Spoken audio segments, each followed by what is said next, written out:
Na kągi, didžiosios metų šventės pasibaigė. Visus sveikinu su naujais 2025 metais. Tikiuosi linksmai atšventėt kalėdas bei naujosius metus. Tai po tokio didelio švenčių maratono siūlau aš šiek tiek atsipūsti bei paskanauti kažko tai nealkoholinio. Taip pat šiandien aš jums papasakosiu apie tokį vieną reiškinį, kuris yra labai populiarus kokteilių kultūrai ir vyksta praktiškai visą sausio mėnesį. Tai jei mėgstate mano video, nesidrovėkit, spauskit patinka, dalinkitės, bei užsiprenumeruokit mano kokteilių kanaliuką YouTube Aurimo baras. Tai jei pasiruošę, galim pradėti. Tai kaip visada kokteilių draugai, jūsų laukia istorija, receptas, kokteilis. Į barą.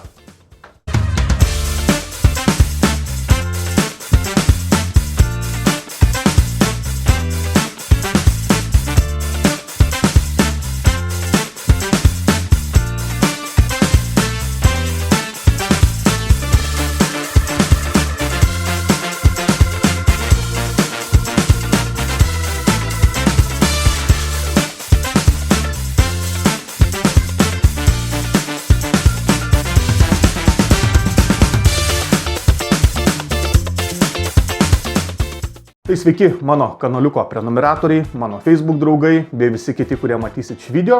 Kaip visada iš savo namų minibaro su jumis sveikinuosi aš Aurimas. Na ir šiandien aš jums pasiūlysiu pagal vieną profesionalų miksologą, kaip namuose nesunkiai galima pasigaminti įdomų nealkoholinį romą. Taip pat jį panaudosiu nealkoholiniam daiquiri kokteiliui. Na, bet pirmiausiai noriu pakalbėti apie tokį vieną reiškinį, kuris yra ypač populiarus kokteilių pasaulyje visą sausio mėnesį. Gerai, tai kas žinot arba esat girdėję, tai čia bus toks labiau priminimas, o kas ne, tai žodžiu taip, yra toks vienas angliškas terminas – Dry January. Na, lietuvių kalba galėtume turbūt tiesiogiai versti sausas sausis. Na ir čia yra esmė, kad žmonės visą sausio mėnesį yra skatinami atsisakyti visiškai alkoholio. Tai yra vartoti kažkokius tai nealkoholinius kokteilius ar kitus nealkoholinius gėrimus. Na, bet šis reiškinys turi tam tikrą priešistorę, tai pirmiausia aš nusikelsiu į tokias šio reiškinio atsiradimo užuomazgas, o jos slypi 20 amžiaus 50-mečio pradžioje. Tai 1942 metais Suomijos valstybė pradėjo vykdyti tokią programą, kuri vadinosi Raitis Tamiku.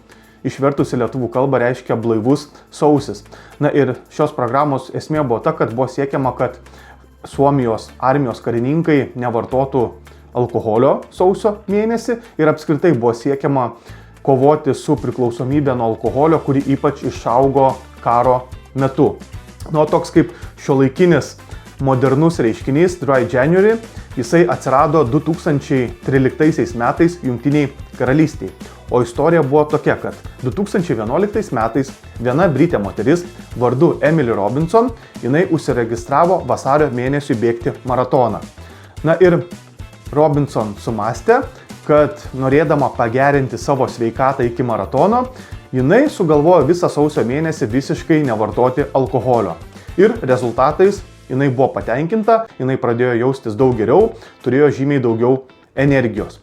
2012 metais Emily Robinson jinai įstojo tokią labdaros organizaciją, kuri vadinosi Alcohol Change UK, kurios pagrindinis tikslas buvo siekti mažinti alkoholio žalą visuomeniai. Na ir dar po metų, tai kaip ir minėjau, 2013 metais kilo tokia idėja, jinai tapo tos organizacijos idėjos ambasadorė ir tai buvo Dry January, sausas sausis. Ir būtent jie pasiūlė žmonėm visiškai sausio mėnesį atsisakyti alkoholio.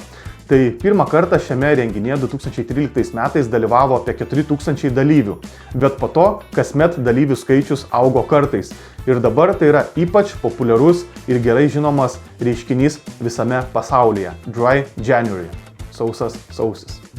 O dabar turbūt, manau, ko norėtumėt manęs paklausti, ar ne, Aurimai, tu ar laikysies Dry January taisyklės?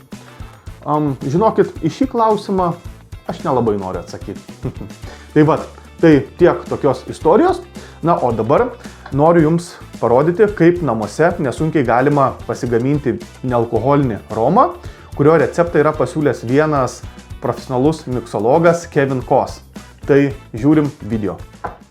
Tai nealkoholiniam romui pasigaminti jums reikės 50 gramų balto cukraus, 600 g nesaldinto kokosų vandens, 400 g paprasto vandens, 6 g kakavos plunksnų, tokių gabalėlių, 2 g muskato, 20 g apelsinų žievelės bei 1 g vanilės pupelės. Tai pirmiausiai sutriname muskato riešutą su kakavos gabaliukais.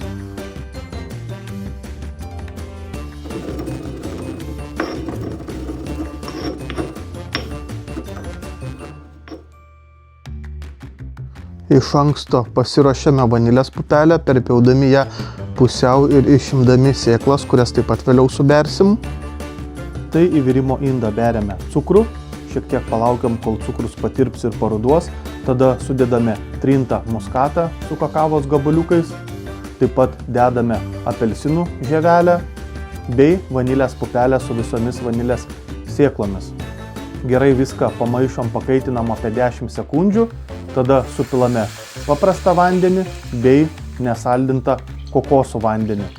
Kaitinam, maišom ir kai viskas gerai užvirs, nuimame nuo ugnies ir palaikome gerą valandą, kad susigertų skoniai. Tada filtruojame per kavos filtrą, bet apsišarvuokit kantrybę, nes tai gali užtrukti. Ir kai persifiltruoja, supilame viską į savo patogų stiklinį butelį.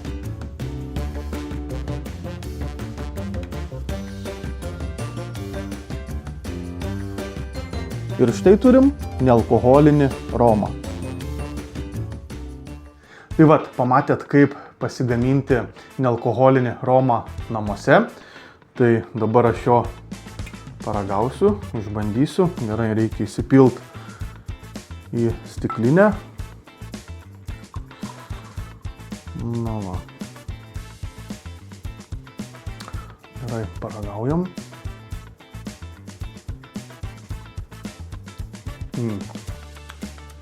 Tikrai įdomus skonis, iš karto jaučiasi kokosų poskonis nuo kokosų vandens be abejo, taip pat puikiai užuodžiu skaniai apelsinų šiek tiek, tai yra nuo žievelės, kuri buvo naudojama romui ir šiaip visi taip romo gaminimui naudoti prieskoniai puikiai tinka, tikrai gan įdomus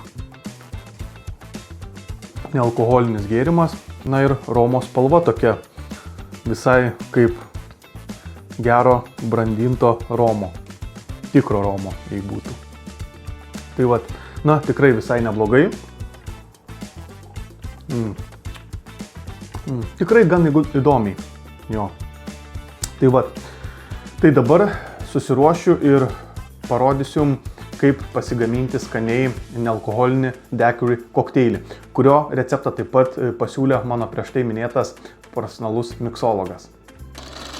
Taigi, ingredientus kokteilių susirašiau, tai nealkoholiniam daiquiri kokteiliui jums reikės.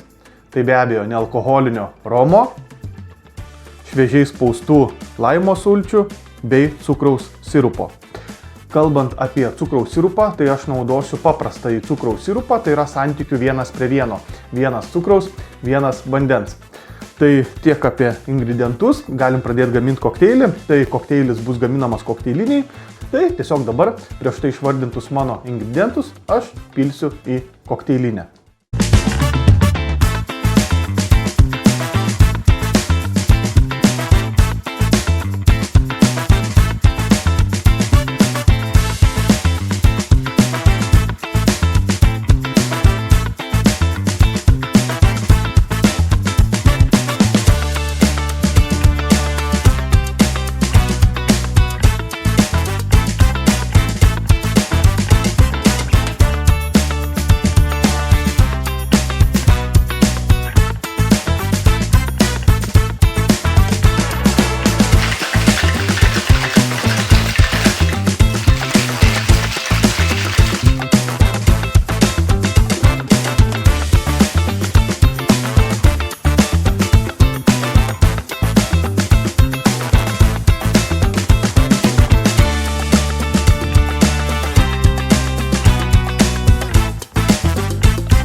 Na ką, metas paskanauti nealkoholinio kokteilio.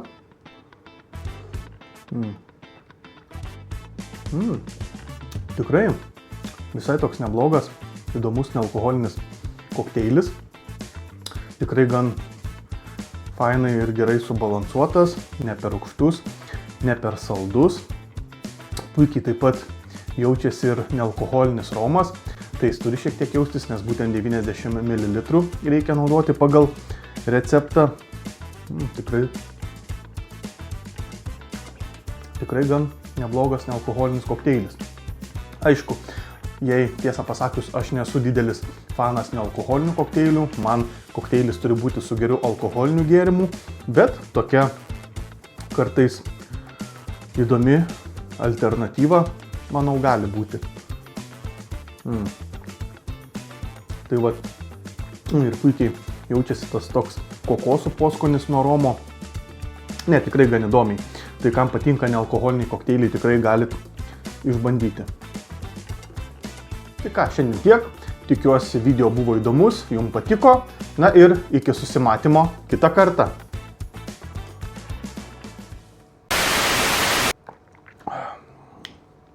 Nu, tai čia nealkoholinis, tai gali čia ryte, vakare per pietus.